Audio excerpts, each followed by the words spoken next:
History of the World by J. M. Roberts. Book 2 The First Civilizations. Chapter 7 The End of the Old World.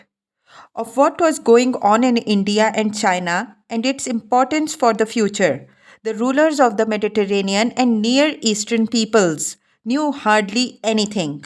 Some of them, listening to traders, may have had a dim perception of a barbarian North and Northwestern Europe, of what happened beyond the Sahara, and of the existence of the Americas. They knew nothing. Yet their world was to expand rapidly in the first millennium BC, and equally and perhaps even more obviously, it was to become more integrated as its internal communications grew more complex and effective. A world of a few highly distinctive and almost independent civilizations was giving way to one where larger and larger areas shared in the same achievements of civilization: literacy, government, technology, organized religion, city life, and under their influence, changed more and more rapidly as the interplay of different traditions increased. It is important not to think of this in terms too abstract or grandiose. It is not only registered by art and speculative thought, but also by much that is more down to earth. Small things show it as well as great. On the legs of the huge statues of Abu Simbel, 700 miles up the Nile, 6th century Greek mercenaries in the Egyptian armies cut inscriptions which recorded their pride in coming that far, just as 2500 years later English country regiments would leave their badges and names cut into the rocks of the Khyber Pass. There is no clear chronological line to be drawn in this increasingly complicated world. If one exists, it has already been crossed several times before we reach the eve of the classical age of the West. The military and economic drive of the Mesopotamians and their successors, the movements of the Indo Europeans, the coming of the iron, and the spread of literacy thoroughly mixed up with the once clear pattern of Near East well before the appearance of a Mediterranean civilization, which is the matrix of our own. Nevertheless, there is a sense in which it becomes manifest that an important boundary was crossed somewhere early in the first millennium BC. The greatest upheavals of the Volkerwanderung in the ancient Near East were then over. The patterns set there in the late Bronze Age would still be modified locally by colonization and conquest, but not for another 1,000 years by big comings and goings of peoples. The political structures left behind from antiquity would be levers of the next era of world history in a zone which stretched from Gibraltar to the Indus. Civilization within this area would more and more be a matter of interplay, borrowing, and cosmopolitanism. The framework for this was provided by the great political change of the middle of the first millennium BC, the rise of a new power, Persia, and the final collapse of the Egyptian and Babylonian Assyrian traditions. The story of Egypt is the easiest to summarize, for it records little except decline. It has been called a Bronze Age anachronism in a world that steadily moved away from her, and its fate seems to be explained by an inability to change or adapt. Egypt survived the first attacks of the iron using people and had beaten off the peoples of the sea at the beginning of the Age of Turmoil. But this was the last big achievement of the new kingdom. Thereafter, the symptoms are unmistakably those of a machine running down. At home, kings and priests disputed over power, while Egypt's suzerainty beyond its borders declined to a shadow. A period of rival dynasties was briefly followed by a reunification, which again took an Egyptian army to Palestine. But by the end of the 8th century, a dynasty of Kushite invaders had established itself. In 671 BC, it was ejected from Lower Egypt by the Assyrians. Ashurbanipal sacked Thebes. As Assyrian power ebbed, there was again an illusionary period of Egyptian independence. By this time, evidence of a new world towards which Egypt had to make more than political concessions can be seen in the establishment of a school for Greek interpreters and of a Greek trading enclave, with special privileges at Naucratis in the Delta. Then again, in the 6th century, Egypt went down to defeat first at the hands of the forces of Nebuchadnezzar, 588 BC, and 60 years later before the Persians, 525 BC, to become a province of an empire which was to set boundaries for a new synthesis and would for centuries dispute world supremacy with new powers appearing in the Mediterranean. It was not quite the end of Egyptian independence, but from the 4th century BC to the 20th century AD, she was to be ruled by foreigners or immigrant dynasties and passes from view as an independent nation. The last burst of Egyptian recovery show little innate vitality. They express rather contemporary relaxations of the pressures upon her, which always in the end were followed by their resumption. The Persian threat was the last of these and was fatal. Once again, the starting point is a migration.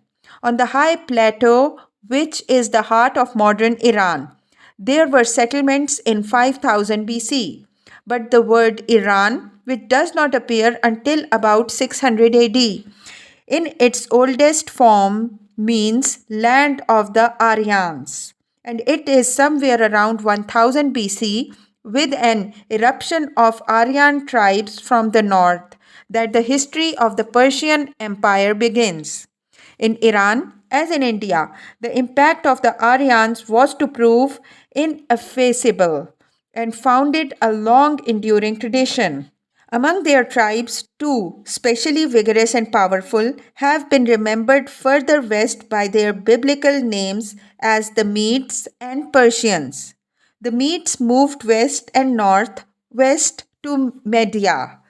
Their great age came at the beginning of the 6th century after they had overthrown Assyria, their neighbor.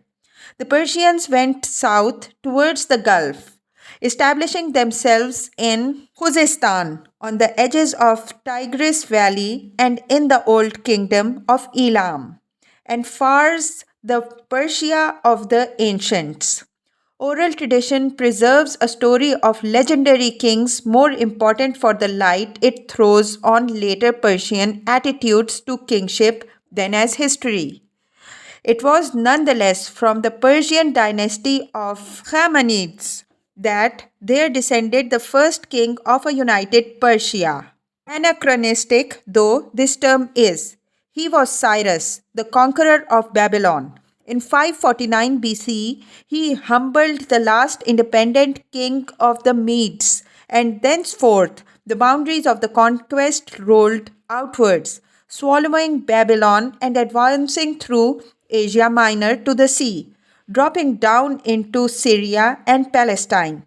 Only in the east, where he was eventually killed fighting the Scythians, did Cyrus find it difficult to stabilize his frontiers, though he crossed the Hindu Kush and set up some sort of supremacy over the region of Gandhara north of the Jhelum. This was the largest empire the world had seen until that time.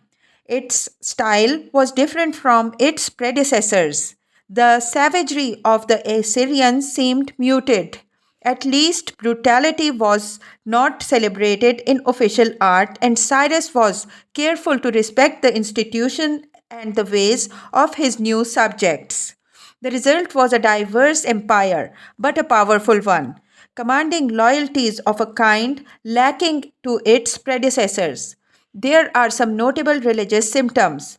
The protection of Marduk was solicited for Cyrus's assumption of the Babylonian kingship, and at Jerusalem he launched the rebuilding of the temple. A Jewish prophet saw in his victories God's hand, named him the Lord's anointed, and gloated over the fate of the old enemy Babylon. Let now the astrologers, the stargazers, the monthly prognosticators stand up and save thee from these things that shall come upon thee. Isaiah 17:13. Cyrus's success owed much to the material resources of his kingdom. It was rich in minerals, above all in iron, and in the high pastures of the valley lay a great reserve of horses and cavalrymen. Yet it is impossible to resist the conclusion that sheer personal ability also counted for much.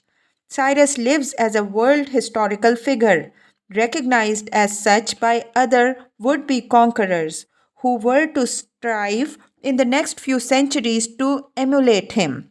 He based his government upon provincial governors who were the forebearers of the later Persian satraps and required from his subject provinces little beyond tribute, usually in gold, which replenished the treasuries of Persia and obedience. Thus began the empire which, though with setbacks aplenty, provided for nearly 2 centuries a framework for the Near East, sheltering a great cultural tradition which grew to nourish itself both from Asia and Europe. Large areas knew longer periods of peace under it than they had for centuries, and it was in many ways a beautiful and gentle civilization. Greeks had already been told by Herodotus that the Persians loved flowers, and there are many things we could do without more easily than the tulip, which we owe to them. Cyrus's son added Egypt to the empire, yet he died before he could deal with a pretender to the throne whose attempts encouraged Medes and Babylonians to seek to recover their independence. The restorer of Cyrus's heritage was a young man who claimed Achaemenid descent, Darius. Darius, who reigned 522 to 486 BC, did not achieve all he wished. His work nonetheless rivaled that of Cyrus. His own inscription on the monument recording his victories over rebels may be thought justified by what he did. I am Darius, the great king, king of kings, king in Persia, a recitation of an ancient title whose braggadocio he adopted. In the east, the boundaries of the empire were carried further into the Indus Valley. In the west, they advanced to Macedonia, though they were checked there, and in the north, Darius failed, as Cyrus before him, to make much headway against the Scythians. Inside the empire, a remarkable work of consolidation was undertaken. Decentralization was institutionalized with the division of the empire into 20 provinces, each under a satrap who was a royal prince or great nobleman. Royal inspectors surveyed their work, and their control of machine was made easier by the institution of a royal secretariat to conduct correspondence with the provinces, and Aramaic, the old lingua franca of Assyrian Empire, became the administrative language. It was well adapted to the conduct of affairs because it was not written in cuneiform but in the Phoenician alphabet. The bureaucracy rested on better communications than any yet seen, for much of the provincial tribute was invested in road building. At their best, these roads could convey messages at 200 miles a day.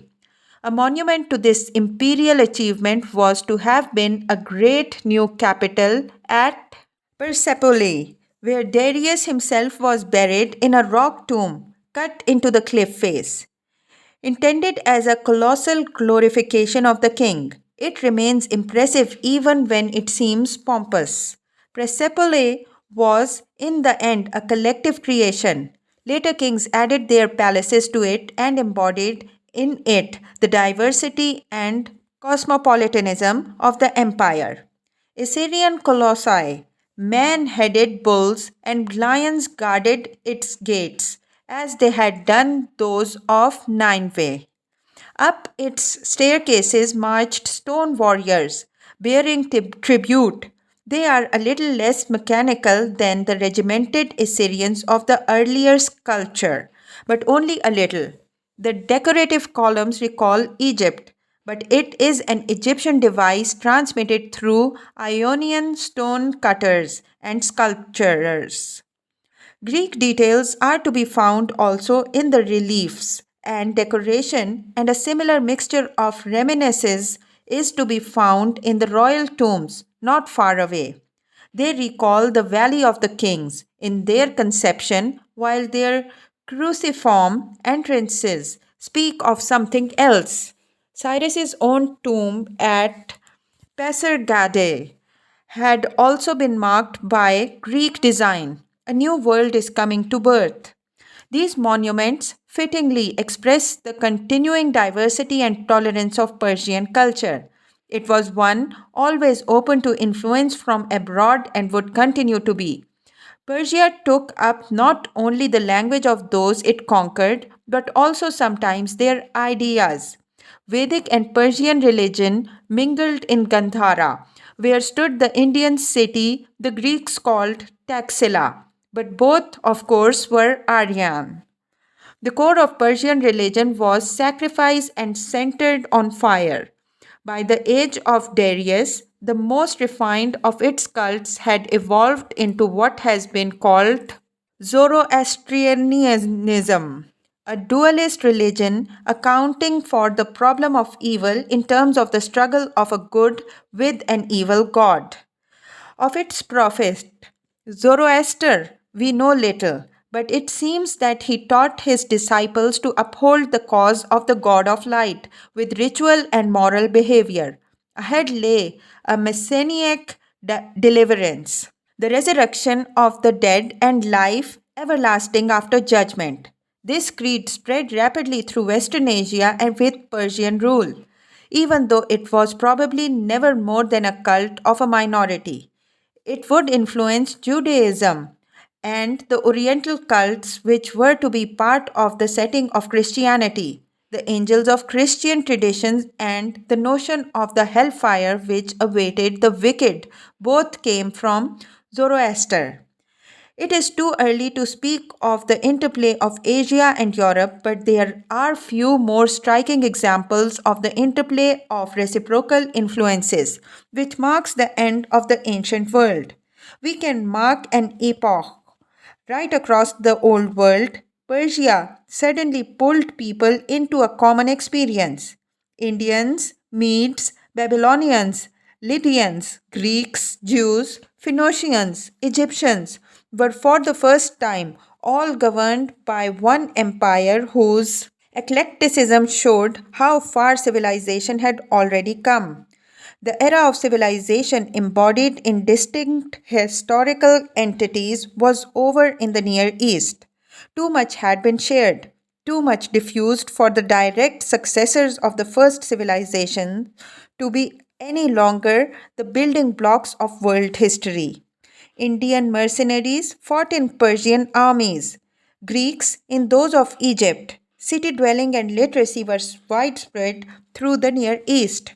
Men lived in cities around much of the Mediterranean too. Agricultural and metallurgical techniques spread even beyond that area and were to be spread further as the Achaemenids transmitted the irrigation skill of Babylon to Central Asia and brought rice from India to be planted in the Near East. When Asian Greeks came to adopt a currency, it would be based on the sexagesimal numeration of Babylon. The base of a future world civilization was in the making.